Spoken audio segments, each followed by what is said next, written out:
ngalan ng Ama, ng Anak at ng Espiritu Santo. Amen. Sumainyo ang Panginoon. At sumayo rin. Mga kapatid, tayo muli ay nagbabalik sa banal na misa, nagpapakumbaba sa harapan ng ating mapagmahal na Diyos. Dala-dala natin ang ating mga iba't ibang kahilingan. Binubuksan natin sa Kanya ang ating mga mabibigat na pinagdadaanan. Habang sinasama natin, inaalala at pinagdadasal mga nagpapamisa, mga nalulungkot na mga nai-stress. Sa misang ito, uli nating alalahanin at ipagdasal ang ating mga kapatid na may sakit. Mahirap magpakabuti pag nasasaktan ka sa iyong pangangatawan. Mahirap na makamtan mo ang iyong pangarap para sa iyong pamilya din pag malubha ang iyong karamdaman. Yan naman, niisip natin, hinihiling natin ang pagbabasbas ng Diyos sa ating mga kapatid na may sakit. Naway bilis silang gumaling at makaranas ng kaginhawaan sa kanilang mga kalagayan. Para tayong lahat ay makitang minsan pa karapat-dapat makatanggap sa mga banal na misteryo, hilingin natin muli ang awa at pagpapatawad ng Diyos sa mga pagkakataong nakalimutan natin siya, sa mga pagkakataong nanghina tayo sa ating pananampalataya. Inaamin ko Sa makapangyarihang Diyos at sa inyo mga kapatid, na lubha akong nagkasala sa isip, sa salita, sa gawa, at sa aking pagkukulang. Kaya isinasamo ko sa mahal na Birheng Maria, sa lahat ng mga anghel at mga banal, at sa inyo mga kapatid, na ako'y ipanalangin sa Panginoong ating Diyos. kaawaan tayo na makapangyarihang Diyos, patawarin tayo sa ating mga kasalanan, at patnubayan tayo sa buhay na walang hanggan. Amen. Panginoon, kaawaan mo kami. Panginoon, kaawaan mo kami. Kristo, kaawaan mo kami. Kristo, kaawaan mo kami. Panginoon, kaawaan mo kami. Panginoon, kaawaan mo kami. Manalangin tayo. Ama naming makapangyarihan, nililiwanagan ng iyong masang ilaw ang mga naliligaw na iyong pinapabalik sa daan para ikaw ay matagpuan. Ang mga kabilang sa nananalig sa iyong anak ay pagkalooban mong makapagwaksi sa tanang salungat. Sa ngalang Kristiyano, sa iyo'y tinatanggap upang ito ay talagang mapangatawan ng ganap sa pamamagitan ni Jesucristo kasama ng Espiritu Santo magpa sa walang hanggan. Amen.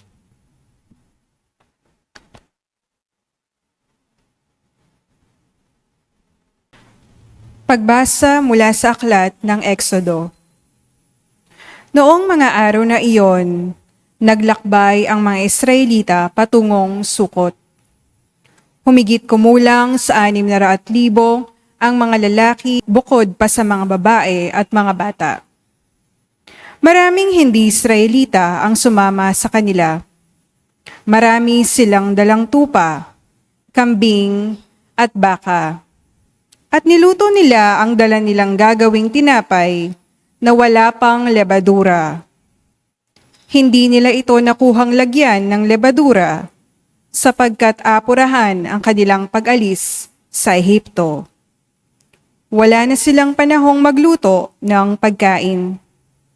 Ang mga Israelita ay nanirahan sa Ehipto ng 430 taon. Huling araw ng ika-430 taon nang umalis sa Ehipto ang mga hukbo ng Panginoon. Nang magdamag na yaon, sila'y iniligtas ng Panginoon at inilabas sa Ehipto.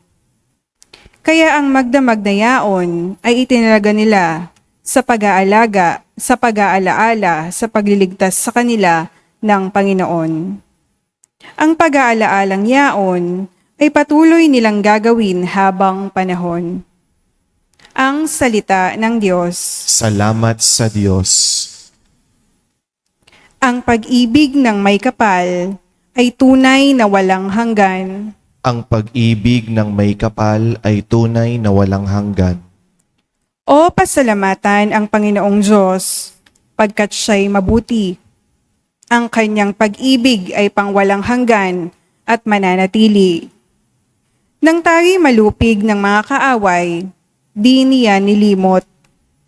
Ang kanyang pag-ibig ay mananatili at hindi matatapos. Nang tayo'y masakop ng mga kaaway, pinalaya tayo. Ang kanyang pag-ibig ay mananatili, hindi magbabago.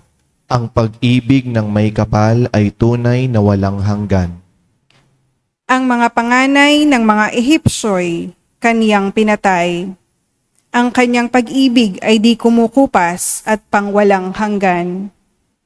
Ang nasa Ehiptong mga Israelita, siya ang naglabas. Ang kanyang pag-ibig ay mananatili at hindi kukupas. Ang ginamit niya'y mga kamay niyang makapangyarihan.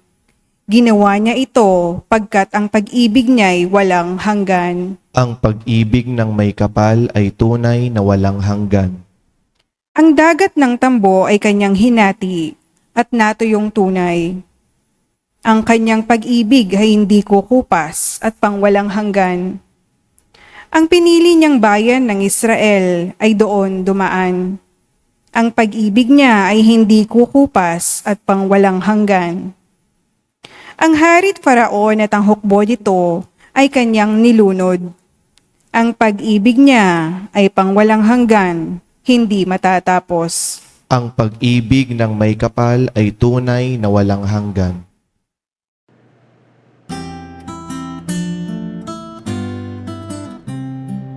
Alleluia, alleluia, alleluia, alleluia, alleluia, alleluia, alleluia,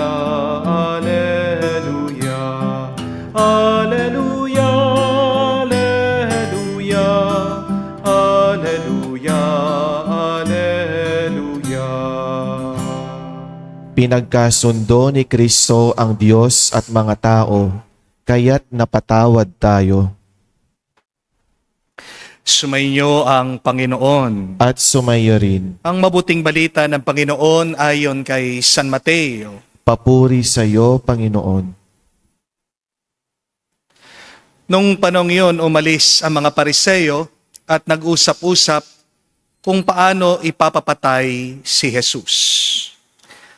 Alam ito ni Jesus, kaya't umalis siya roon. Maraming sumunod sa kanya at pinagaling niya ang lahat ng may sakit. Ngunit mahigpit niyang pinagbilin sa kanila na huwag ipamamalita ang tungkol sa kanya. Nangyari ito pang matupad ang sinabi ni Propeta Isaias. Naririto ang lingkod ko na ako ang humirang. Minamahal ko ng labis, lubos kong kinalulugdan. Ang banal kong espiritu sa kanya'y ibibigay. Sa lahat ng mga bansa, ibababad ay tatarungan. Hindi siya makikipagtalo, mahinahon kung mangusap. Ang tinig niya sa lansangay tinig lamang na paanas. Hindi niya puputulin yaong tambong nakahapay, ni hindi rin papatayin ang umaandap na ilawan. Hanggang ito'y katarungay magtagumpay niyang ganap. At ang pag-asa ng tao sa kanya ay ilalagak. Mga kapatid, ang mabuting balita ng ating Panginoon. Pinupuri ka namin, Panginoong Hesukristo. Magandang araw po muli sa inyong lahat. Magandang araw po, Father. At binabati po natin ang ating mga bisita at ang ating mga masugid na online mass-goers, lalong-lalo na po ang ating mga kapatid na OFW, at ang ating mga kapatid na may kapansanan at may sakit, na araw-araw humuhugot ng lakas sa ating banal na misa. I pray that you are well, and we are praying for our sick brothers and sisters, for your quick recovery and healing. My dear friends, If you truly want to be blessed in your life, if you truly want to be happy and be peaceful, here is a very friendly advice. Please do not forget this. Do not hate your haters. Yun lang po ang sikreto ng isang mapagpalang buhay. Do not hate your haters. Tandaan niyo po yun. Kung gusto niyo talagang makatanggap kayo ng siksik, liglig, umaapaw na grasya galing sa Diyos, huwag kang magagalit sa mga nagagalit sa iyo. Huwag mong kapopootan ang mga napopoot sa iyo. Huwag mong aawayin ang mga nang aaway sa iyo. Always bless your enemies, and you will be blessed always. Amen? Always be grateful that you have haters in your life. Why? Because if you truly understand, your enemies are a gift to you. Isang regalo po ng Diyos ang mga kaaway mo. Paano nagiging regalo ang mga kaaway natin sa atin? Kasi tinutulak tayo sa dapat nating paroroonan. It is because of our enemies, it is because of those people who do not like you, God is using them to move you to your destiny. Ginagamit sila ng Diyos para marating mo ang pinapangarap ng Diyos para sa iyo. Tingnan niyo po ang unang pagbasa, galing po sa libro ng Exodo. Dahil po sa pagmamalupit ng mga Egyptians dito sa bayan ng Diyos, sa mga Hebreyo, ninais po nilang umalis na sa Ehipto.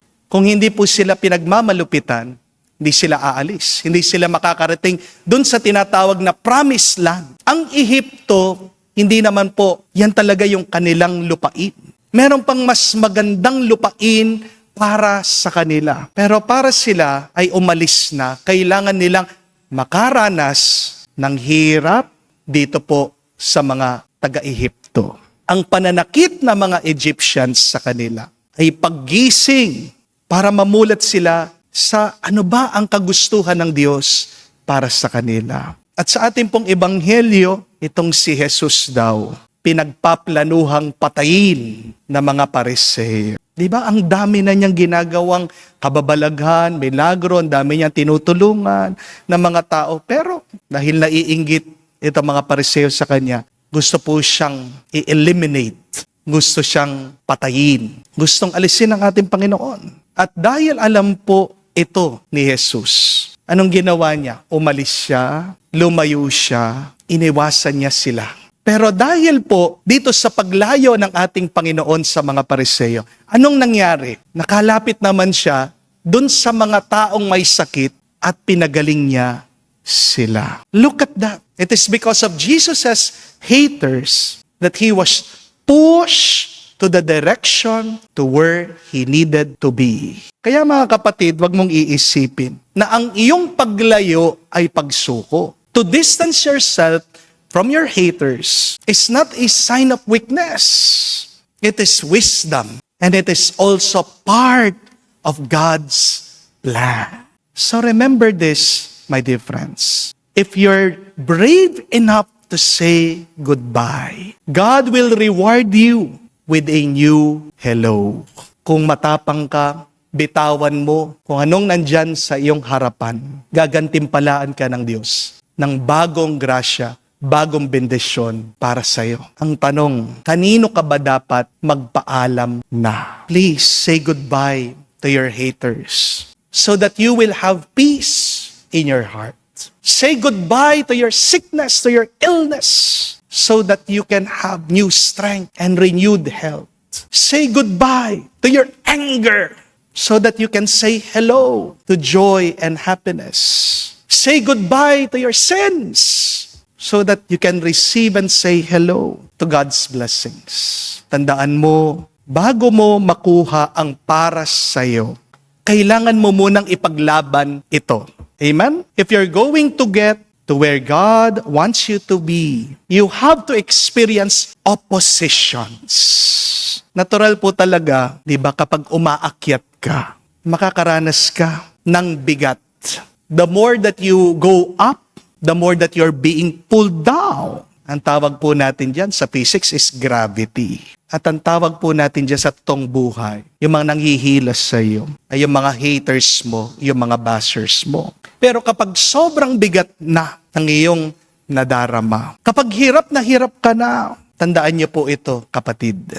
If God put you in it, it is because God has put it in you. Kapag nilagay ka ng Diyos sa isang mahirap, imposibleng sitwasyon, ito ay dahil nauna na niyang nilagay sa iyo ang kanyang grasya. Kaya kakayanin mo. Amen? Kaya nga po, nung lumayo si Jesus sa mga gustong pumatay sa kanya, naalaala po niya yung sinulat ni Propeta Isaiah. Ang sabi po ng propeta, napakaganda, that God chose him. He is beloved by God. And God put His Spirit upon him. Wow, ang gandang dasal po, no? Pwede niyo pong sabihin yan, pwede niyong gawing panalangin araw-araw. Kapag nararamdaman mo na para bang walang nagmamahal sa'yo, kapag sobrang stress ka na at pressured ka na sa iyong buhay, say and pray, I am chosen, I am loved by God, God's Spirit is in me. Pinili ako, mahal ako ng Diyos, at pinupuno niya ako sa kanyang espiritu. Meron pong isang kwento tungkol sa isang broadcaster sa isang radio station. Pero isang araw, pagkatapos po ng matagal na panahon, ang kanyang paglilingkod, pagtatrabaho doon sa radio station, inalis na lang siya, na ganun-ganun na lang.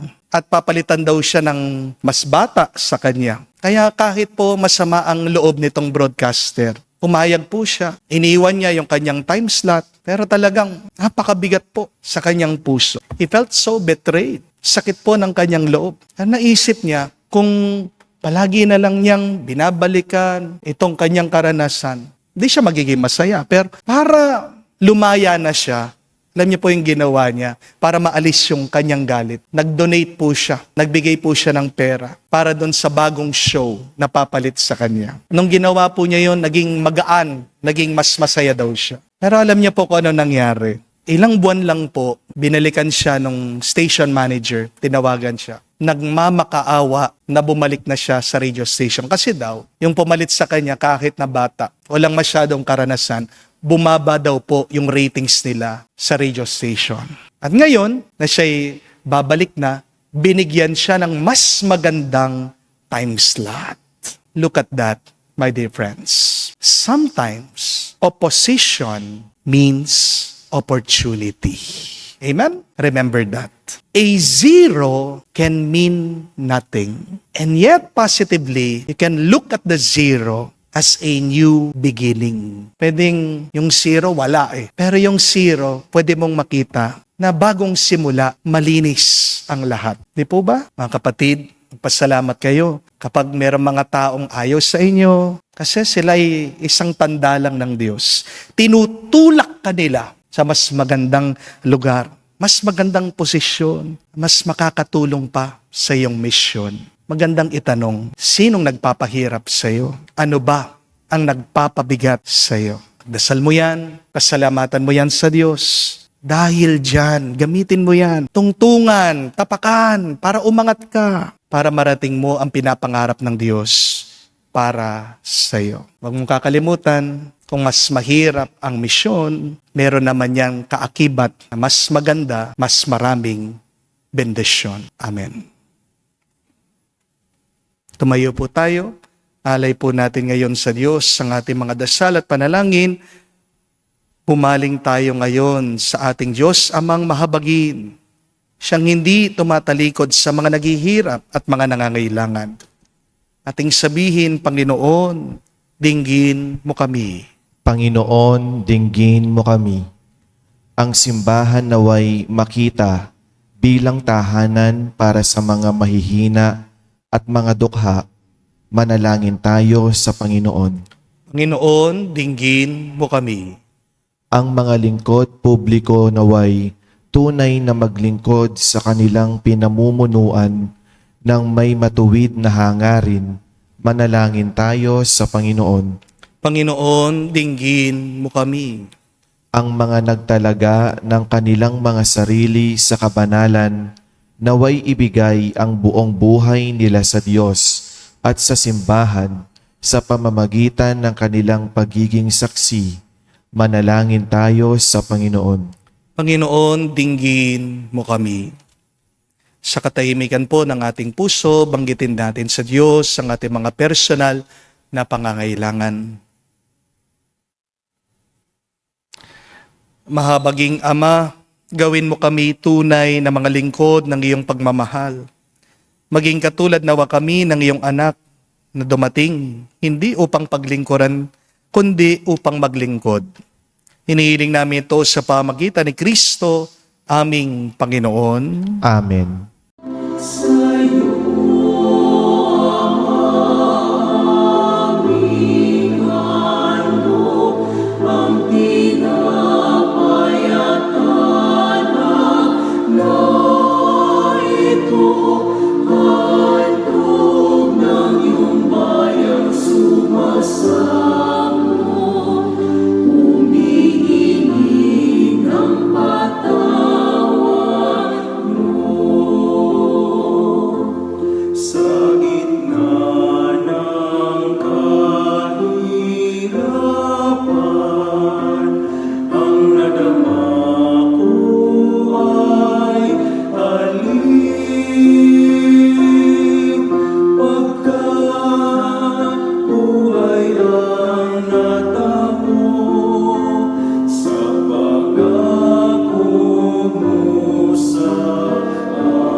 Nalangin kayo mga kapatid, para ng ating mga paghahain ay kalugdan ng Diyos amang makapangyarihan. Tanggapin nawa ng Panginoon itong paghahain sa inyong mga kamay, sa kapurihan niya at karangalan, sa ating kapakinabangan at sa buong sambayanan niyang mahal. Ama naming lumikha, tungayan mo ang mga alay na iyong nagsusumamong sambayanan. At tanggapin mo ang mga ito para madagdagan ang iyong kabanalan sa mga nananalig na tunay. Sa pamagitan ni Jesucristo kasama ng Espiritu Santo, magpa sa walang hanggan. Amen. Sumainyo ang Panginoon. At sumaiyo rin. Itaas sa Diyos sa inyong mga puso at diwa. Itinaas na namin sa Panginoon. Masalamatan natin ang Panginoong ating Diyos. Marapat na siya ay pasalamatan. Ama naming makapangyarihan, tunay nga marapat ikaw ang aming pasalamatan. Nasa iyong aming buhay, pagkilos at pag-iral. Sa pamumuhay namin araw-araw, tinatamasa namin ang iyong pagmamahal. Sa pag-ibig mong pinunla sa sangkatauhan, ang Espiritu Santo'y unang aming bigay. Ng anak mo naglagak sa amin ng katiyakan, nakalaan, mabuhay kami sa piling mo kailanman. Kaya kaisa na mga anghel nagsisiawit ng papuri sa iyo, na walang humpay sa kalangitan. Kami nagbubunyi sa iyong kadakilaan.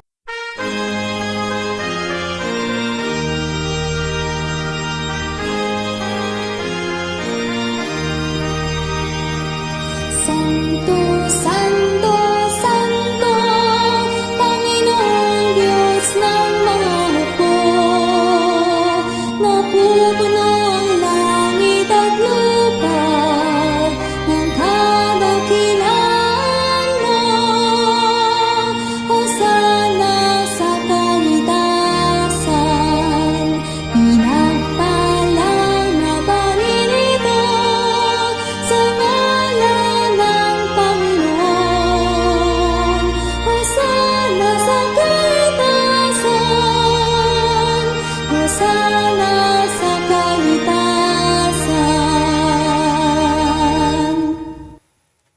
Ama naming banal, ikaw ang bukal ng tanang kabanalan. Kaya't sa pamagitan ng iyong Espiritu, gawin mong banal ang mga kaloob na ito upang para sa amin maging katawan at dugo ng aming Panginoong Heso Kristo. Bago niya pinagtiis ang kusang loob na maging handog, hinawakan niya ang tinapay, pinasalamatan kanya, pinaghati-hati niya yon, inabot sa kanya malagad at sinabi, "Tanggapin ninyong lahat ito at kanin. Ito ang aking katawan na ihahandog para sa inyo."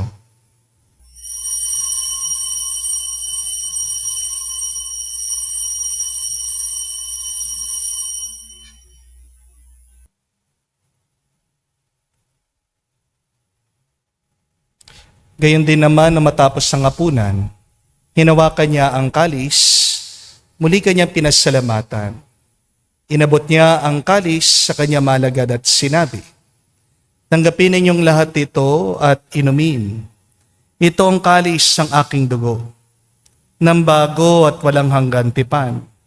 Ang aking dugo na ibubuhos para sa inyo at para sa lahat, sa ipagpapatawad ng mga kasalanan.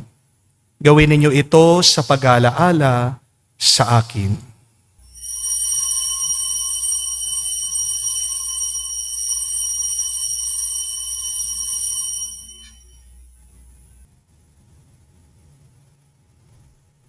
Ang misteryo ng pananampalataya.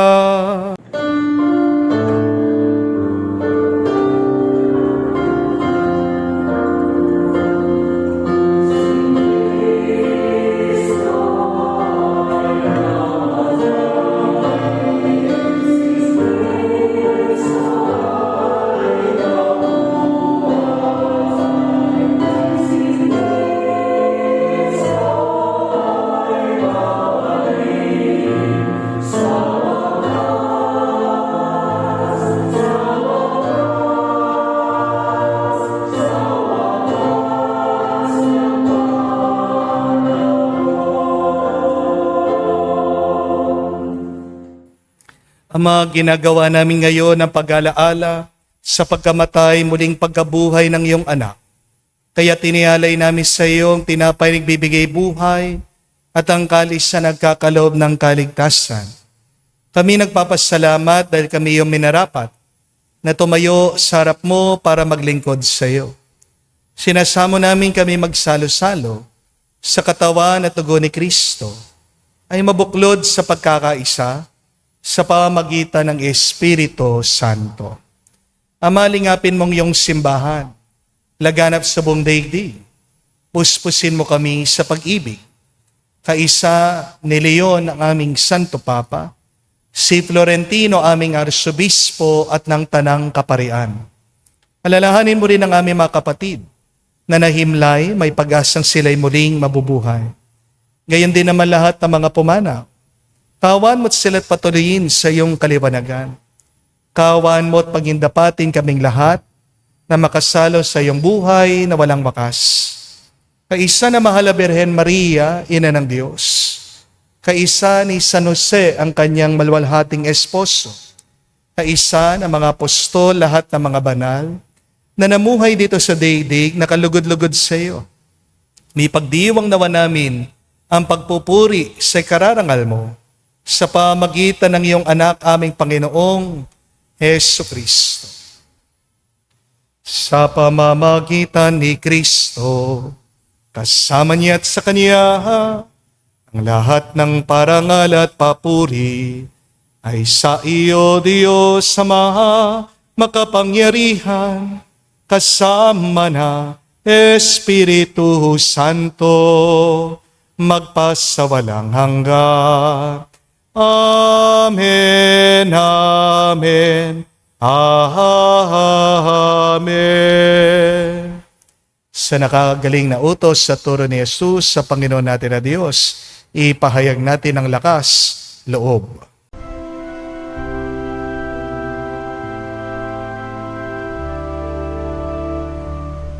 Ama namin, sumasalangit ka, sambahin ang ngalan mo.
Hinihiling namin kami adya sa lahat ng masama, pagkalooban ng kapayapaan araw-araw, iligtas sa kasalanan, ilayo sa lahat ng kapamakan, samantalang aming pinanabikan ang dakilang araw ng pagpapahayag ng tagapagligtas naming si Hesu Kristo. Sapagkat iyo ang kaharian at ang kapangyarihan at ang kapurihan magpakailanman. Amen. Panginoong Hesu Kristo, sinabi mo sa mga apostol, kapayapaan ay iniwan ko sa inyo. Ang aking kapayapaan binibigay ko sa inyo. Tungayan mo ang aming pananampalataya. Huwag ang aming pagkakasala. Pagkalooban mo kami ng kapayapaan at pagkakaisa ayon sa iyong kalooban, kasama ng Espiritu Santo, magpa sa walang hanggan. Amen. Kapayapaan ng Panginoon ay laging sumainyo. At sumayo rin. Magbigayan po tayo ng kapayapaan sa bawat isa. Peace with you po. Kapayapaan po sa inyong lahat.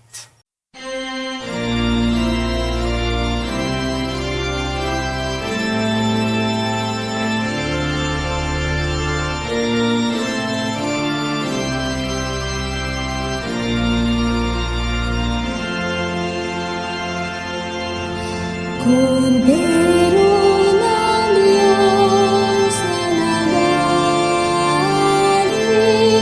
ng mga kasalanan ng sanlibutan, maawa ka sa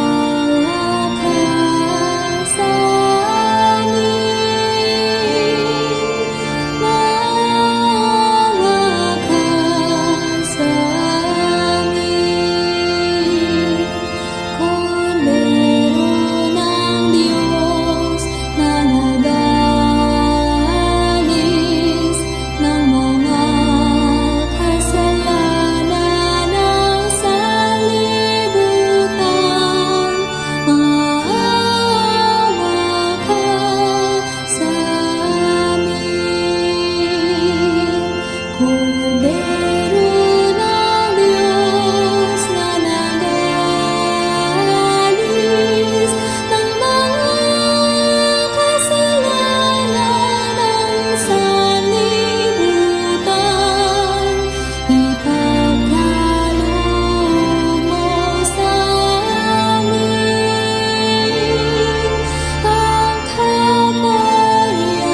kapayapaan.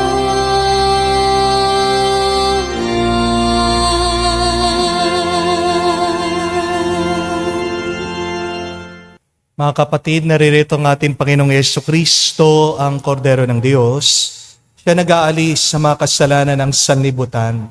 Mapalad tayong lumalapit sa piging ng Kordero.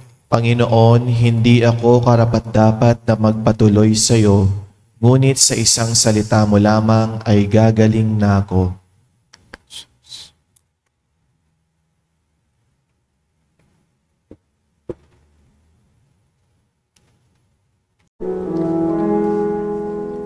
Make me a servant, humble and meek.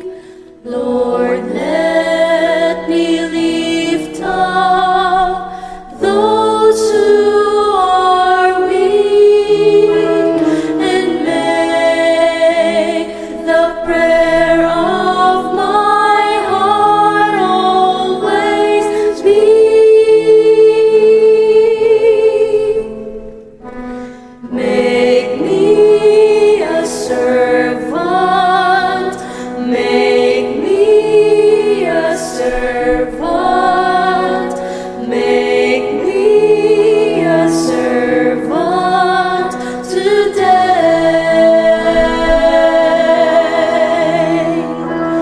Make me a servant, humble and weak.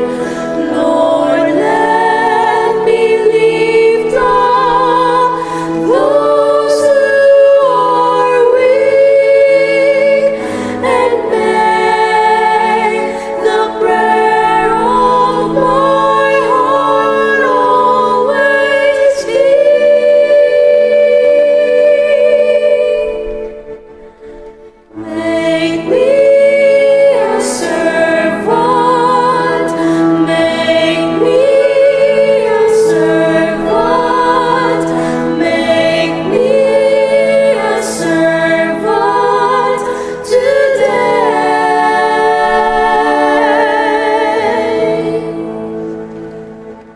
Manalangin tayo. Ama naming mapagmahal, manatili kang kapiling ng iyong sambayanan, na ngayon pinapakinabangan mo sa iyong sariling buhay. At gawin mo kami pasulong na makahakbang mula sa dati naming pagkamakasalanan, patungo sa pagbabagong nagdudulot ng iyong kabutihan sa pamagitan ni Jesucristo, kasama ng Espiritu Santo magpa sa walang hanggan. Amen. Inanyayahan ko po kayong lahat na humihiling ng mabilis na kagalingan. Lagay niyo po ang inyong kanang kamay sa inyong mga puso at sabay-sabay po nating dasalin ang miraculous prayer of Padre Pio for the quick recovery and healing of our sick brothers and sisters. Heavenly Father, we thank you for loving us. We thank you for sending your Son, our Lord Jesus Christ, to the world to save and to set us free. We trust in your power and grace that sustain and restore us. Loving Father, touch us now with your healing hands. For we believe that your will for us is to be well in mind, body, soul, and spirit. Cover us with the most precious blood of your Son, our Lord Jesus Christ, from the top of our head to the soles of our feet. Cast out anything that should not be in us. Root out any unhealthy and abnormal cells. Open any blocked arteries or veins, and rebuild and replenish any damaged areas. Remove all inflammation and cleanse any infection by the power of Jesus' precious blood. Let the fire of your healing love pass through our entire body to heal and make new any disease areas, so that our body will function the way you created it to function. Touch also our mind and our emotion, even deepest recesses of our heart. Saturate our entire being with your presence, love, joy, and peace, and draw us ever closer to you every moment of our life.